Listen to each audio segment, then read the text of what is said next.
Buenas tardes, buenas tardes. Vamos a iniciar nuestra actividad del miércoles 20 de mayo del 2020, año del COVID-19. En este caso, nos corresponde la clase Modelos Matemáticos en la Física. Ese es lo que nos marca el tercer momento, el tercer periodo de estudio.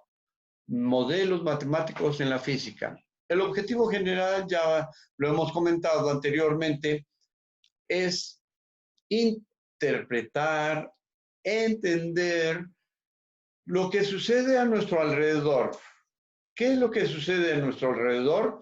Fenómenos naturales, fenómenos físicos, cómo viene un viento terrible, fuerte, cómo genera una lluvia tan terrible que nos inunda y cómo baja de los cerros el agua cuando la lluvia ha sido súper fuerte y cómo arrasa con todo lo que está a su paso.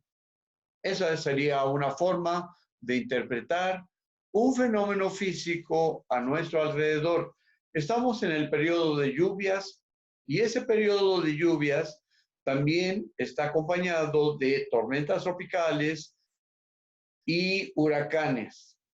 Y no se diga la cuestión de los temblores que en nuestro mundo por día puede ser que haya hasta 1000 temblores en diferentes partes del mundo, pero como no son muy significativos o no se sienten, pues consideramos que nuestro planeta, la superficie donde estamos, es estable. Pero, por ejemplo, aquí alrededor de nosotros, el volcán Popocatépetl está en actividad fase 2, color amarillo, y de repente nos indican que hubo una erupción o hubo una salida de cenizas y que la ceniza llegó a cierta altura y todo ese asunto. Bienvenido a Jesús. Jesús, bienvenido. Hola, profe. Estamos haciendo una introducción general para esperar a algunos compañeros tuyos. Ya casi no quieren ingresar a clases, no sé por qué. Ya se aburrieron, ya se les acabó el crédito o la paciencia. Bien. Pero para los pocos compañeros que están asistiendo a clase, pues tenemos que seguir. Nos indican que estamos en la tercera etapa, tercer momento de la actividad académica y por lo tanto tenemos que seguir nuestras actividades cotidianas, pero desde casa. Y entonces estamos hablando de los fenómenos naturales, una super lluvia que inunda, otra que cuando baja el agua arrasa con lo que se encuentra, y otro tipo de fenómenos naturales. Uno de los fenómenos naturales que a mí me llama mucho la atención y que me ha estado haciendo que yo vea hacia el cielo cada vez que está nublado y luego salgo a ver qué está pasando cuando cae el granizo. Nosotros estamos acostumbrados a ver granizos más o menos de este tamaño o un poco más grandes.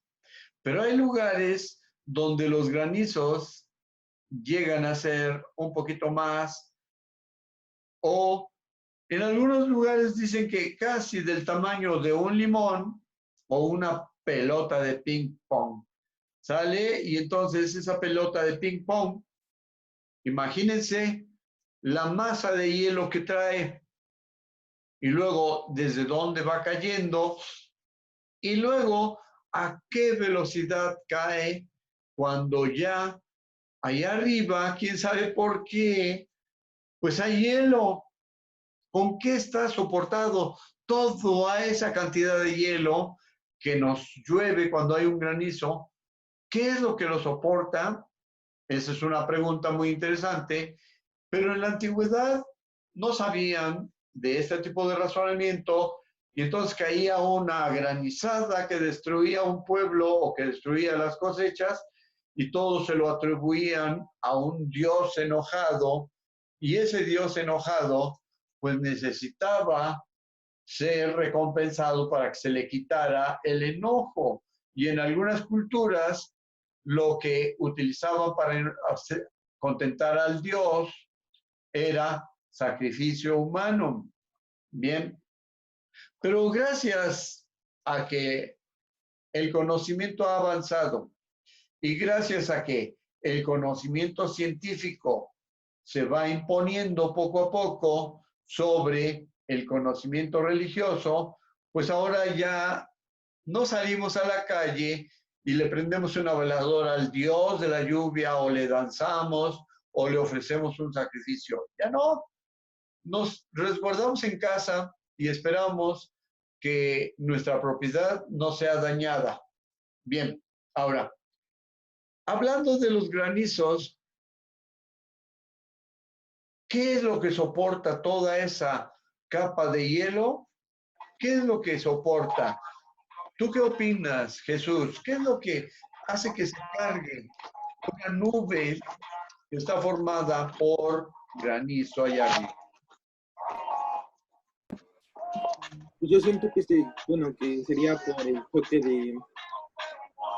de frío y calor que se hace, y eso de cierto modo como que hace que pueda generar el granizo. Pero ¿qué es lo que lo soporta ahí arriba? ¿Por qué hay granizo allá arriba en donde están las nubes? Y son nubes que miden 5 o 6 kilómetros, así desde la base, desde donde están, donde las vemos, y luego sube una columna grandísima, grandísima, que sube 5 o 6 kilómetros. Ese tipo de nube está catalogada como cumulus nimbus. Cumulus nimbus, el tipo de nube grandísima que mide 5, 6 o más kilómetros de altura. Bienvenidos, hermanos Telles, Samuel y hermanos. Buenas tardes, profe. Buenas tardes. Pero quiten su música o pongan un poquito de su micrófono en sonido. Sale. Yo le preguntaba a su compañero Jesús la cuestión de que vemos fenómenos de la naturaleza, un granizado. De repente se ve blanca, blanca la nube y en nuestro medio caen los granizos de este tamaño o un poquito más grandes. Pero hay lugares donde los granizos llegan a medir entre 4 y 6 centímetros de diámetro. Y entonces la pregunta es, ¿por qué? ¿Por qué cae del cielo granizo? ¿Y qué es lo que soporta a esa nube tan grande que es capaz de concentrar el agua, enfriarla y además producir hielo ahí arriba? Ya lo hemos dicho en clases anteriores, pero ahora viene a la memoria porque la clase de hoy tiene que ver con el tema. Seguimos en unidades de conversión.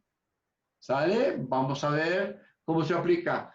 Pero la clase de hoy, su objetivo es entender qué es el impulso y qué es el momento. Impulso y momento, impulso y momento. Y entonces la introducción general tiene que ver con el granizo, y el granizo viene cayendo y choca contra el suelo, choca contra un carro, choca contra el parabrisas de un carro, y si el carro va a 60 kilómetros por hora y el granizo pesa, ¿qué será? 20 gramos, pero baja a una velocidad de 10, 15 metros sobre segundo, ¿con qué fuerza se encuentran? ¿Con qué impulso o con qué momento se encuentran los dos cuerpos de tal manera que es capaz de romper el parabrisas? Pero antes de llegar ahí, la pregunta era, ¿qué es lo que soporta allá arriba en el cielo la nube tan grande, pero capaz de cargar hielo. Hielo, pues imagínense cuánto pesa una barra de esas de las que venden ahí en donde las hacen, una barra de hielo, 30, 40 kilos, una barra de hielo. Y entonces, ahí arriba, si vemos una tarde en donde cae una granizada, juntamos el granizo y precisamente el semestre anterior llovió allá en la escuela una tarde y cuando salimos todavía en las esquinas había granizo, ¿se acuerdan? Y entonces, ¿qué es lo que carga tanto hielo ahí en el cielo? Es la pregunta. Bien, vamos a ver que el impulso y el momento, salen y se aplica de la segunda ley de Newton. La segunda ley de Newton. Tiene esta expresión, la fuerza que se aplica a un cuerpo, masa por la aceleración. Pero la aceleración es un cambio de la velocidad en el cambio del tiempo. Velocidad final menos velocidad inicial sobre un cambio de tiempo. ¿Por qué velocidad final? Primero, menos velocidad inicial. Si, por ejemplo, estamos parados y alguien llega y nos empuja, pues nosotros no tenemos velocidad y esa sería nuestra velocidad inicial. Pero cuando nos empuja alguien, hay un cambio de velocidad porque nos movemos y entonces la velocidad que adquiramos es la velocidad final, ¿de acuerdo? Y entonces cambio de velocidad en el cambio del tiempo. Estamos ahí parados y de repente nos empujan y ese empujón no va a durar mucho tiempo, va a ser un empujón instantáneo, ¿de acuerdo? Por eso es que tiene esta expresión de el cambio del tiempo. Tiempo 2 menos tiempo 1. Tiempo 1, pues cuando estamos ahí de pie, no nos movemos y cuando llega el empujón, pues ¿cuánto tiempo tarda en empujarnos? Bien, de esta segunda ley de Newton, observen que el cambio de tiempo está aquí dividiendo. Si aquí tenemos una igualdad y aquí tenemos otra igualdad, bien, entonces quiere decir que lo que tenemos de este lado tiene que ser igual a lo que tenemos de este lado. Por lo tanto, este término está dividiendo.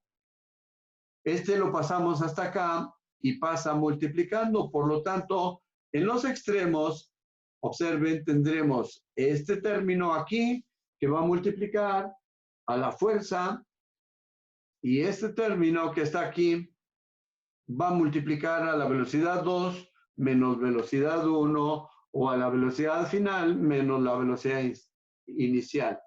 Bien, entonces ya tenemos una nueva ecuación. Escriban esta nueva ecuación, por favor. Esta nueva ecuación que está acá. F por delta de t igual a m, entre paréntesis, velocidad final menos velocidad inicial, cerramos el paréntesis, donde vamos a encontrar esta expresión si desarrollamos la multiplicación. La masa por la velocidad final está aquí, menos, está aquí, la masa por la velocidad inicial, y entonces tenemos esta expresión y esta.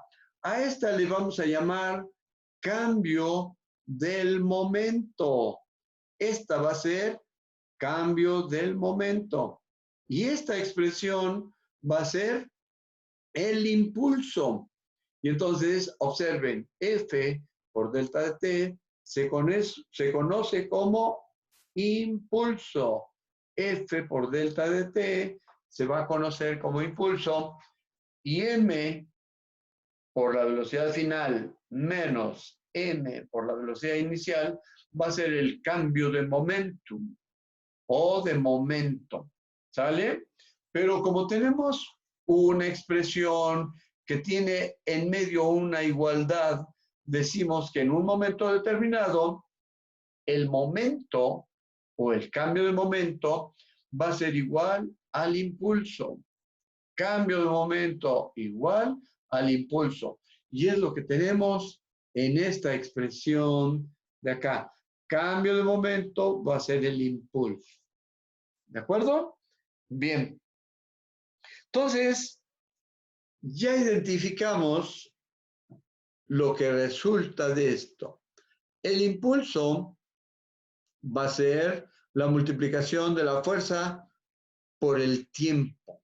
Pero tiene este símbolo delta. ¿Se acuerdan que es una letra del alfabeto griego? Y esa delta significa cambio, velocidad 2 menos velocidad 1. Y en este campo, en este caso, el delta del tiempo va a indicar tiempo 2 menos tiempo 1. Al tiempo 2 menos el tiempo 1 le vamos a llamar variación del tiempo. ¿Sale? Y entonces el impulso va a ser igual al cambio de momento. Escríbanlo. Quiero que lo recuerden. El impulso va a ser igual al cambio de momento. F por delta de t se va a conocer como impulso. Pero observen que tenemos aquí m por b, f, menos m por b, i. En términos generales, la masa por la velocidad, se va a identificar como el momento. Momento, en algunos libros viene escrito como momentum. Momentum. Y entonces, el cambio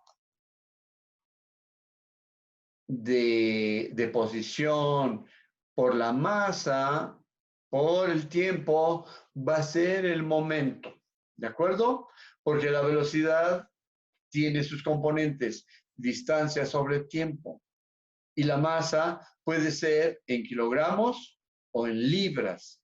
¿De acuerdo? Entonces, las unidades del momento en el sistema MKS, si tenemos esta expresión M por B, si tenemos como expresión MB, momentum, sus unidades van a ser kilogramos, metros sobre segundo.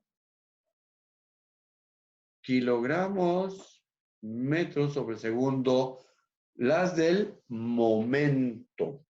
Y lo vamos a identificar como una letra P. Y entonces, P es el momento. Una letra P va a ser el momento, y entonces el momento es precisamente un impulso por un momento, por un tiempo muy corto. ¡Pum! ¡Pum! ¿Sale? Y entonces la masa por la velocidad va a ser identificada como el momento, pero el cambio de momento va a ser identificado como impulso. ¿Y a qué impulsamos? Un ejemplo de impulso, aparte del empujón, ¿cuál será?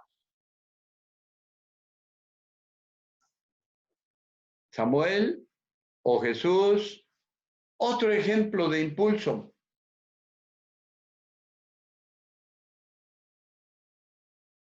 Hola. Perdón, corté el último. ¿Cuál? Hola. Otro ejemplo de impulso. Cuando juegas con la resortera, Ajá. y que jalas, pues, los tirantes, entonces resulta un impulso, ¿no? A ver, hable bien, joven. Cuando se juega con una resortera, sale. Estamos jalando el hule, ¿no? La resorte y la liga. Sale. Shh. Y entonces lo soltamos, pero ahí el impulso es toda la trayectoria de ese movimiento, pero no lo estamos empujando, lo estamos impulsando por un tiempo que dura el recorrido. Pero el impulso, el empujón es el impulso. ¿Ustedes en casa tienen carro? No. Sí, profe. Bien.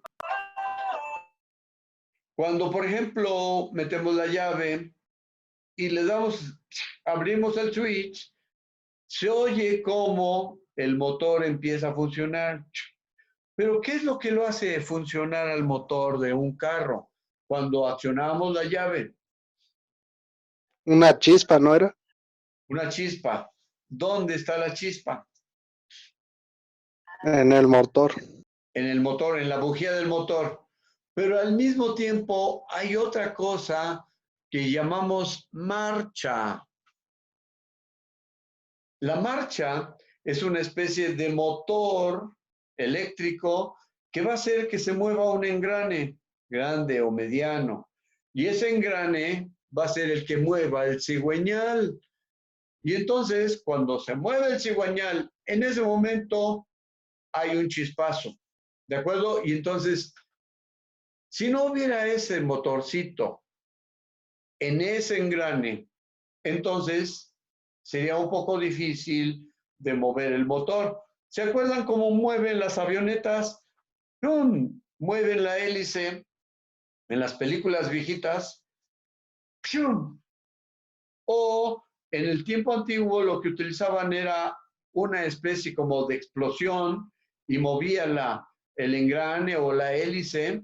Y entonces al generar ese movimiento, en la tercera ley de Newton o una de las leyes de Newton, la de la inercia, ¿qué es la primera? La primera ley de Newton. La ley de inercia, que un cuerpo permanecerá parado o en movimiento hasta que una fuerza externa venga y modifique esa situación. Por lo tanto, la marcha en nuestro carro lo que hace es mover un engrane grande y mover todo el dispositivo del árbol de levas o del cigüeñal, y entonces mueve todo el mecanismo del motor, pero es un impulso extra. Eso es el momento o es el impulso. ¿De acuerdo? Acuérdense que son las dos cosas iguales. Bien, y entonces el empujón que le damos a todo el sistema es un empujón eléctrico y mueve un engrane y el engrane mueve el árbol de levas y el árbol de levas mueve todos los pistones y luego todos los pistones. Bueno, ya, se empieza a poner. Pero observen que la llave se gira un momento y regresa a su lugar. No estamos con la llave ahí fija todo el tiempo, a menos de que no arranque, ¿no? No se ponga en funcionamiento. Y entonces, el impulso es hasta que ya empieza a funcionar el motor. Ese es el impulso, momentum o como se diga. Bien, vamos a otra parte de todo esto, porque si no, se van a aburrir. Ya vimos que el impulso es igual al cambio de momento. Y entonces decimos que, ¿cuáles son las unidades? Escriban esta pregunta. ¿Cuáles son las unidades del impulso o del momento en su defecto? Y entonces vamos a esta parte. Observen que la fuerza está dada en newtons. Aquí la tenemos. Newtons multiplicada por el tiempo, por segundos. Y entonces los newtons son kilogramos, metros sobre segundo al cuadrado. Kilogramos, metros sobre segundo al cuadrado. Lo repito para que se acuerden. Luego, multiplicado por segundos. Bien, y la pregunta es, ¿cuáles son las unidades del impulso? ¿Quién me quiere dar una respuesta? Kilogramos, metros sobre segundo al cuadrado, multiplicado por segundo, pues se elimina este segundo de arriba y el segundo al cuadrado que tiene un exponente, se le quita el exponente y entonces nos queda esta expresión. Son las unidades del impulso, los kilogramos metros sobre segundo. Ya no más, porque hemos eliminado segundos al cuadrado del newton y segundos arriba de esta unidad. Por lo tanto, esta es la masa por la velocidad final menos la masa por la velocidad inicial. Pero entonces la pregunta ahora es, ¿cuáles son las unidades del momento o momentum? ¿Cuáles son las unidades del momentum? Por ahí ya la podríamos tener en su defecto. Ya lo dijimos hace un rato. Las unidades del momento es la masa por la velocidad, pero la masa está dada en kilogramos y la velocidad en metros sobre segundo. Kilogramos, metros sobre segundo, y tenemos las mismas expresiones. Kilogramos, metros sobre segundo. Entonces, son las unidades del impulso y arriba son las unidades del momento. ¿De acuerdo? Entonces, ya dijimos que el momento es igual al impulso, pero el impulso es el cambio de momento. Momentum final menos momentum inicial. Bien, vamos a ver su aplicación y esto va a quedar de tarea. Tarea, jóvenes, tarea. Escriban la tarea, por favor. Acuérdense que esta es una tarea especial para ustedes que están participando en la clase y si lo reportan como tarea de clase, tendrán su reconocimiento en la calificación para tener el 10 de calificación. Sale. Vamos a ver cuál es la aplicación y vamos a ver cuál es la tarea. Entonces, escríbanlo como tarea o aplicación. Y dice así, un marro es un martillo, pero más grande. Un marro de 3 kilogramos tiene una velocidad de 14 metros sobre segundo. En el momento o en el instante, en el tiempo, en el momento de golpear un perno, dice, y es detenido este concepto y es detenido en 0.02 segundos. La pregunta es, ¿cuál es la fuerza que se aplica en este caso para este tipo de situación? Tenemos un marro y tenemos un perno y ese perno lo queremos meter en alguna parte. ¡Pum! Pero le pegamos con una cierta fuerza. Esa es la pregunta. ¿Con qué fuerza se le pegó? Pero ese marro viaja a velocidad de 14 metros sobre segundo. 14 metros sobre segundo en esta dirección hacia abajo. Y entonces es detenido ahí. ¡Pum! Puede chocar, observen, puede chocar y cae hacia un lado, o puede chocar y cae ahí. El marro pega y queda detenido en 0.02 segundos. Y pregunta, ¿cuál es la masa? O, perdón, ¿cuál es la fuerza que se aplicó ahí? Bien, ahora, pongan atención a la dirección con la que se está golpeando el perno. Estamos golpeando en esta dirección, ¿sale? Y entonces es la dirección de la aceleración de la gravedad, ¿de acuerdo? Pero el perno, observen, está parado. ¿Y qué va a suceder?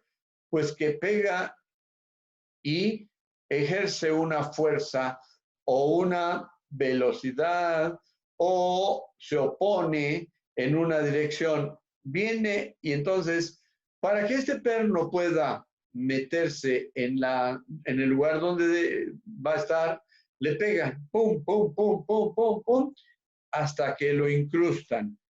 Pero solamente dice que va a golpear una vez y preguntar con qué fuerza llega en el momento del golpe.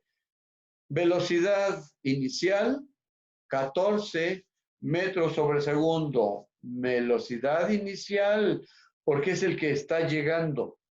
Velocidad final del marro, 0, porque es detenido. Tiempo, 0.02 segundos. Entonces pónganlo como datos. Datos, escriban datos. Fuerza, interrogación. Velocidad inicial, 14 metros sobre segundo en una dirección. Y preguntamos, ¿cuál será esa dirección? Ahorita vemos el aspecto. Luego, la velocidad final, 0, porque es detenido. Velocidad final. ¿En qué tiempo? 0.02 segundos. Y todas esas variables o todos esos datos los metemos a la fórmula que ya conocemos. Ahora, pongan atención a este detalle. El detalle es que cuando se aplica una fuerza en una dirección contraria a otra dirección, entonces una tiene que ser negativa y la otra positiva. ¿De acuerdo? Entonces, este momento o esta velocidad por la masa por la velocidad, la vamos a considerar negativa, ¿sí? Porque queremos meter este perno y el perno va a oponer una fuerza de resistencia hacia allá. Y entonces, como vectores, lo vamos a poner uno en posición positiva y otra en posición negativa, como vectores. ¿Sale? Y entonces, ya tenemos todos los elementos necesarios.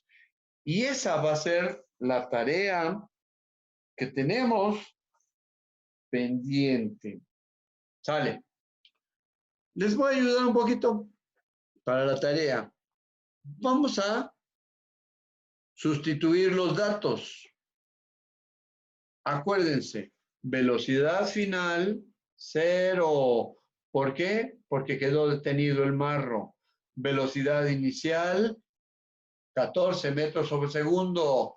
Pero si lo aplicamos a una fórmula, hay un signo antes de la velocidad. ¿Qué? Antes de la velocidad inicial. Hay un signo antes de la velocidad inicial. La velocidad final es 0 y la velocidad final, perdón, la velocidad final es 0 porque se va a detener y la velocidad inicial es con la que llega. ¡Bum! Llegó. ¿De acuerdo? Bien. Ahora, preguntemos dónde se aplica este conocimiento y vamos a ver en qué otras unidades. Pues cuando tenemos choque de partículas en algún acelerador electromagnético para saber la energía de altas velocidades, cercanas a la de la luz. Entonces, la masa de un elemento pues, es en décimas de gramo, la masa de un electrón también en milésimas, centésimas o millonésimas de gramo. Y entonces, ahorita aquí en nuestro ejemplo, tenemos kilogramos, metros, segundos. Pero cuando vamos a otra escala, tenemos gramos y centímetros o milímetros o décimas de milímetro, porque cuando chocan dos partículas muy pequeñas, apenas y viaja a una distancia cortísima y el resultado de esa colisión se perdió. Tienen que verla, registrarla con cámaras de muy alta velocidad. ¿Sale? Entonces, Samuel Telles y su hermano Jesús, la tarea es esa, con saber cuál es la fuerza con la que se está aplicando, la fuerza que se está aplicando a este pequeño problema de momentum. Llegamos a los 30 minutos y hacemos un pequeño resumen. ¿Qué les parece? Un pequeño resumen. Vamos a hacerlo. ¿Quién me da su punto de vista? Pequeño resumen de esta clase.